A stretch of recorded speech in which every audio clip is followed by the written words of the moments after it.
जय हिंद साथियों, आप सभी का MJ study classes YouTube channel पर हार्दिक स्वागत है। साथियों, आज की हमारी सेकंड क्लास उत्तर प्रदेश भौतिक संरचना एवं जलवायु जो यूपी ट्रिपल एससी वीडियो री एग्ज़ाम एवं अन्य सभी उत्तर प्रदेश के एग्ज़ाम के लिए लाभदायक है। चलिए साथियों, शुरू करते हैं आज की अपनी क्लास। उत्तर प्रदेश भौतिक संरचना एवं जलवायु। उत्तर प्रदेश भारत के उत्तर मध्य में अवस्थित सीमांत राज्य है। ग्लोब पर स्थिति उत्तर प्रदेश की 23 डिग्री 52 उत्तरी अक्षांश से 30 डिग्री 24 उत्तरी अक्षांश है एवं 77 डिग्री 05 पूर्वी देशांतर से 84 डिग्री 38 पूर्वी देशांतर के मध्य स्थित है। पूरब से पश्चिम की लंबाई उत्तर प्रदेश की 650 किलोमीटर है। उत्तर से दक्षिण तक की चौड़ाई 240 किलोमीटर है। उत्तर प्रदेश की उत्तर प्रदेश का संपूर्ण क्षेत्रफल 240,928 वर्ग किलोमीटर है। भारत के संपूर्ण क्षेत्रफल का 7.33% है। देश के 3 राज्य क्रमशः राजस्थान, मध्य प्रदेश और महाराष्ट्र क्षेत्रफल में उत्तर प्रदेश से अधिक हैं।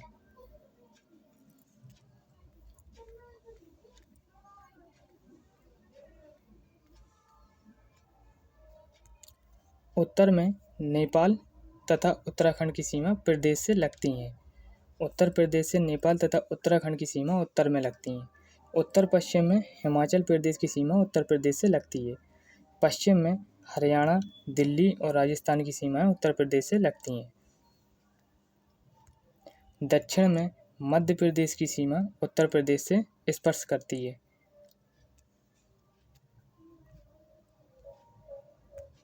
दक्षिण पूरब में छत्तीसगढ़ की सीमा तथा पूरब में बिहार एवं झारखंड की सीमा उत्तर प्रदेश राज्य को स्पर्श करती है। उत्तर प्रदेश की जलवायु उपोष्ण मानसूनी प्रकार की है, फिर भी यहाँ जलवायु में भिन्नता पाई जाती है। मैप के माध्यम से समझते हैं। स्पर्श करने वाले राज्य ये देखिए,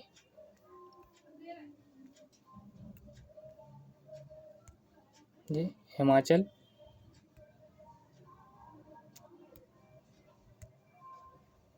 नेपाल, हरियाणा, दिल्ली और राजस्थान की स्पर्श कर रही है सीमा, और ये मध्य प्रदेश दक्षिण में स्पर्श कर रहे हैं और बिहार पूरब में।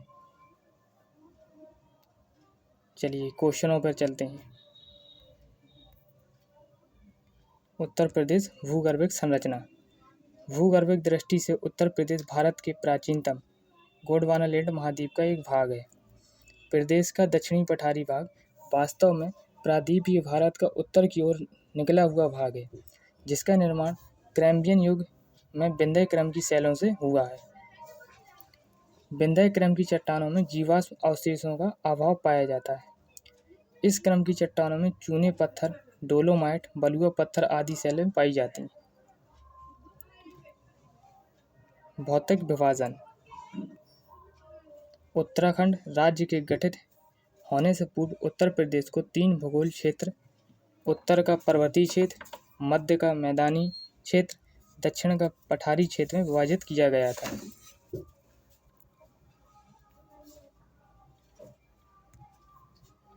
उत्तर के पर्वतीय क्षेत्र को उत्तराखंड में चले जाने के बाद इस पर्वतीय क्षेत्र से सटे भावर तराई क्षेत्र को ही एक भाग मानते हुए संपूर्ण प्रदेश को 3 भौतिक विभागों में बांटकर अध्ययन किया जाता है।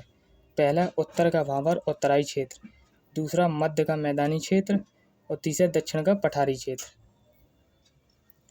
पहला भावर और तराई क्षेत्र। उत्तर प्रदेश की सबसे उत्तरी क्षेत्र को भावर क्षेत्र कहा जाता है। इस क्षेत्र की लंबाई में विस्तार सहारनपुर से लेकर कुशीनगर पडरौना तक है। भावर क्षेत्र का भावर क्षेत्र की चौड़ाई सहारनपुर के पास लगभग 34 किलोमीटर है। भावर क्षेत्र की भूमि ऊबड़ खाबड़ होती है। भावर क्षेत्र के ठीक दक्षिण में तराई क्षेत्र है। मैप के माध्यम से देखते हैं। ये देखिए मैप, ये है भावर एवं तराई क्षेत्र। ये तराई क्षेत्र है इधर से, और ये भांवर क्षेत्र है इतना, और ये तराई क्षेत्र है। ओके।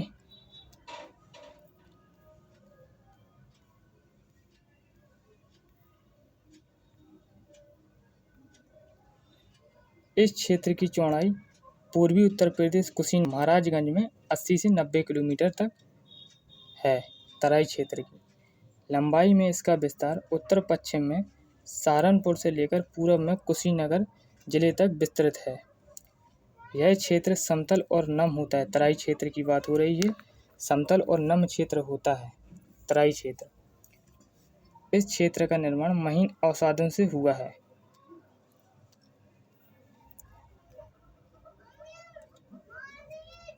तराई क्षेत्र में वर्षा अधिक होने के कारण दलदल मैदान पाए जाते हैं। तराई क्षेत्र में साल, हल्दू, सेलम, साखू आदि के वृक्ष तथा लंबी घास भी पाई जाती हैं। तराई क्षेत्र में गन्ने और धान की खेती भारी मात्रा में की जाती है। क्वेश्चन बन जाता है कि गन्ने एवं धान की खेती किस क्षेत्र में की जाती है? तराई क्षेत्र में अधिक की जाती है।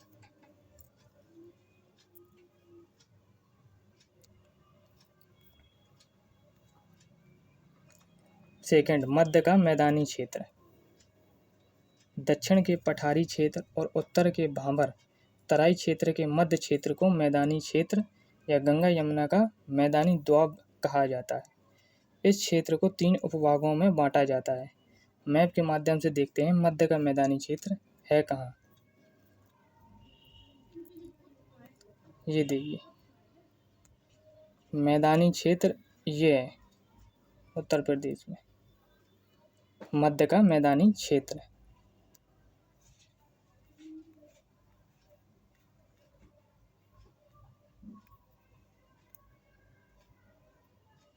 मध्य के मैदानी क्षेत्र को 3 उपभागों में बांटा जाता है। ऊपरी मैदान, ऊपरी मैदान, मध्य मैदान और पूर्वी मैदान। इस मैदान की ऊंचाई सामान्यतः 80 से 300 मीटर है। इस मैदान उत्तर पश्चिम से दक्षिण पूर्व की ओर है। इस मैदान का ढाल उत्तर पश्चिम से दक्षिण पूर्व की ओर है। इस मैदानी क्षेत्र की पश्चिमी एवं पूर्वी सीमाएं निर्धारित करती है यमुना नदी एवं गंडक नदी। ये देखिए कि मैदानी क्षेत्र की पश्चिमी व पूर्वी सीमाएं निर्धारित करती हैं यमुना एवं गंडक नदी। यह मैदान गंगा व उसकी सहायक नदी यमुना, घाघरा, गोमती, शारदा, राप्ती, रामगंगा और गंडक द्वारा लाई गई कॉप मिट्टी, कीचड़ एवं बालू द्वारा निर्मित एक अत्यंत उपजाऊ क्षेत्र है।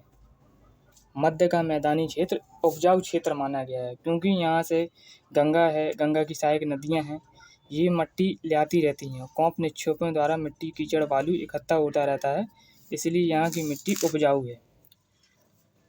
नदियों द्वारा निक्षेपित तलछट, कॉपर मिट्टी और उसकी संरचना के आधार पर इस मैदान को 2 उपभागों में बांटा गया, बांगर एवं खादर क्षेत्र।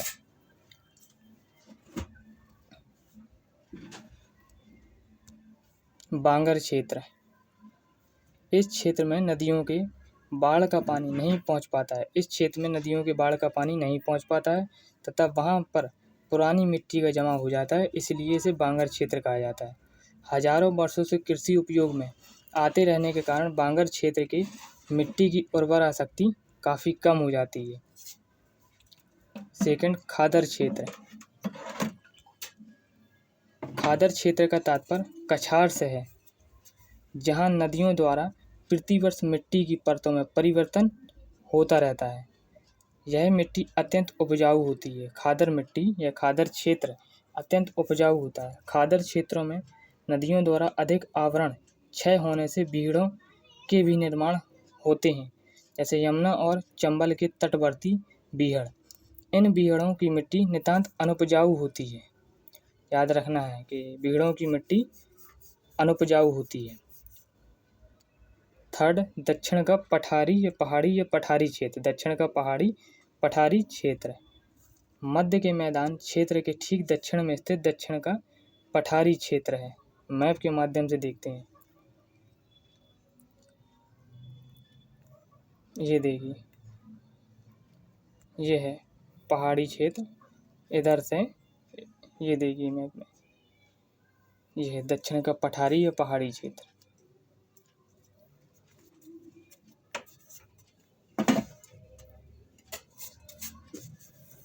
प्रायद्वीपीय भारत, प्रायद्वीपीय भारत अर्थात दक्कन के पठार का ही उत्तरी विस्तार है, जिसे बुंदेलखंड के पठार के नाम से जाना जाता है।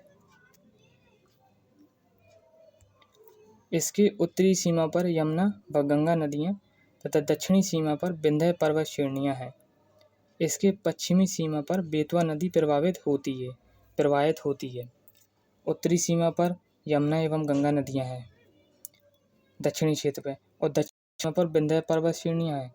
इसके पश्चिमी सीमा पर बेतवा नदी प्रवाहित होती है। इस क्षेत्र के अंतर्गत ललितपुर, झांसी, जालौन, हमीरपुर, महोबा, बांदा, चित्रकूट, प्रयागराज का सुदूर दक्षिणी और दक्षिणी पूर्वी भाग, मिर्जापुर, गंगा के दक्षिण का भाग, सोनभद्र, चंदौली और कुछ भाग सम्मिलित हैं। इस पठार की औसत ऊंचाई 300 मीटर है, लेकिन इसकी कुछ पहाड़ियाँ 600 मीटर तक ऊंची हैं, जैसे मिर्जापुर और सोनभद्र की सोनाकर और कैमूर पहाड़ियाँ हैं। क्षेत्र की मुख्य नदियों में चंबल, बेतवा, केन, सांग और टॉन्स हैं। पूरे पठारी क्षेत्र में वर्षा कम होती है। जल के अभाव, भीषण गर्मी के कारण वृक्ष छोटे आकार के होते हैं पठारी क्षेत्र में। इस क्षेत्र की अधिकांश भूमि कृषि के लिए उपयुक्त नहीं है। इस क्षेत्र में ज़्यादातर भागों में लाल मिट्टी पाई जाती है। पठारी क्षेत्र में यहाँ की प्रमुख फसलें चना, अरहर, सरसों, ज्वार और गेहूँ हैं। उत्तर प्रदेश की जलवायु, उत्तर प्रदेश की जलवायु उष्णकटिबंधीय व मानसूनी है। यहाँ वर्ष भर में 3 ऋतु घटित होती हैं, अतः हम इन्हें 3 ऋतु के आधार पर प्रदेश की जलवायु का ध्यान करेंगे। पहली है ग्रीष्म ऋतु। ग्रीष्म ऋतु में प्रदेश का औसत अधिकतम तापमान 36 डिग्री सेल्सियस से 39 डिग्री सेल्सियस तक होता है। औसत न्यूनतम तापमान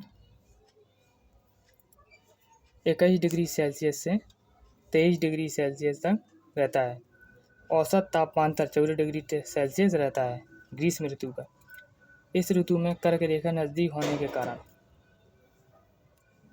प्रयागराज, कानपुर, फतेहपुर, आगरा, बांदा, चित्रकूट, महोबा, झांसी, हमीरपुर, जालौन, ललितपुर आदि बुंदेलखंडीय नगरों का तापमान 40 डिग्री सेल्सियस से 47 डिग्री सेल्सियस तक पहुंच जाता है। इस ऋतु में विशेषकर मई-जून महीने में पश्चिमी हवाएं तीव्र हो जाती हैं, जिन्हें लू कहा जाता है। सबसे अधिक गर्मी आगरा व झांसी में और सबसे कम बरेली में पड़ती है। सेकंड है वर्षा ऋतु।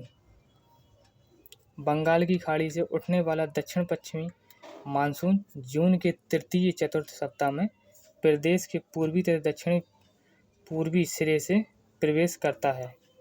वर्षा ऋतु का जो बंगाली खाड़ी से मानसून उठता है वो पूर्वी तथा दक्षिण पूर्वी सिरे से प्रवेश करता है। दक्षिण पश्चिमी मानसून के से कुछ वर्षा प्रदेश के पठारी तथा पश्चिमी मैदान में होती है। प्रदेश के विभिन्न भागों में वर्षा की मात्रा में भिन्नता पाई जाती है। जहां एक तरफ गोरखपुर क्षेत्र में प्रदेश की सर्वाधिक 184.7 सेंटीमीटर वर्षा होती है, दूसरी तरफ मथुरा में सबसे कम 54.4 सेंटीमीटर वर्षा होती है। ये ध्यान रखना है, इधर से क्वेश्चन बन जाते हैं। वर्षा ऋतु में प्रदेश का औसत उच्चतम तापमान 32 से 34 डिग्री सेल्सियस रहता है और न्यूनतम तापमान 25 डिग्री सेल्सियस रहता है। औसत तापमान 7 से 8 डिग्री सेल्सियस होता है। थर्ड, शीत ऋतु। प्रदेश में शीत ऋतु नवंबर से फरवरी तक रहती है। जनवरी तक ताप निरंतर गिरता रहता है। जनवरी प्रदेश का सर्वाधिक ठंडा महीना होता है। दक्षिणी पहाड़ी तथा पठारी क्षेत्रों में औसत अधिकतम तापमान 28.3 डिग्री सेल्सियस और औसत न्यूनतम तापमान 13.3 डिग्री सेल्सियस रहता है। मैदानी क्षेत्रों में 27.2 डिग्री सेल्सियस से 8.5 डिग्री सेल्सियस तक रहता है। मैदानी क्षेत्रों का तापमान है ये। प्रदेश में शीत ऋतु में तापमान दक्षिण से उत्तर की ओर कम होता जाता है।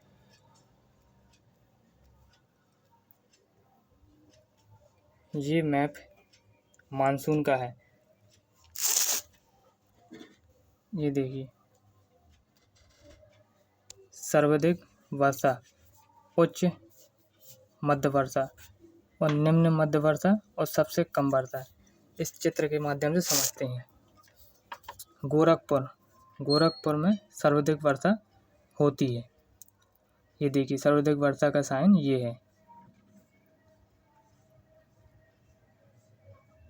उच्च मध्य वर्षा जो सहारनपुर, पीलीभीत, सीतापुर हुआ, ये दिखा रहे हैं मैप में।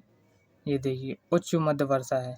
और निम्न मध्य वर्षा, ये देखिए, कानपुर, लखनऊ हुआ, मथुरा हुआ, मेरठ है। ये चित्र दिखा रहा है, इसमें डॉट डॉट दिखा रहे हैं, निम्न मध्य वर्षा के ये हैं। और सबसे कम वर्षा, ये देखिए, राजस्थान का हिस्सा है जो, ये सबसे कम वर्षा है इधर पर होती है। साथियों, आज की क्लास अच्छी लगी होगी, इसलिए क्लास को लाइक करें, शेयर करें और कमेंट करें और सब्सक्राइब करना ना भूलें। मिलते हैं नेक्स्ट क्लास में। Thank you.